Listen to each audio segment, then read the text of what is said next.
তো গাইস তোমরাই বলো এরকম বন্ধু থাকা থেকে না থাকাই ভালো কিনা। এখন প্রায় বাজে রাত 9টা আর আমরা এসছি হালুকারোড স্টেশনে।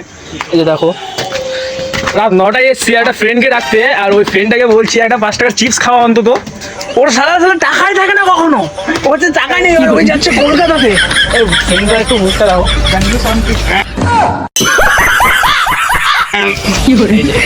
সারা ছাপড়ি ওকে বলছি 5 টাকার একটা চিপস খাওয়া লক্ষ্মী দা, আমি ঠিক বলছি কিনা?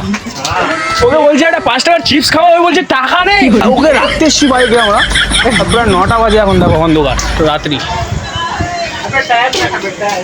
টাইমটা দেখিয়ে দেবো আমার কাছে, আমি ওয়াচ করে আসিনি তাই বলে। কত কিপটা ভাই, লাইফে এরকম কিপটা বন্ধু কারো না হোক। এবার একটু ফেসটা দেখা, এই দেখো আমাদের কিপটে মশাই এখন যাচ্ছে কলকাতায়। তো গাইস এটাই বলার ছিল, এখানে আমার ব্লগটা শেষ আজকে। Tata bye bye, good night, সবাই ঘুমিয়ে যাও।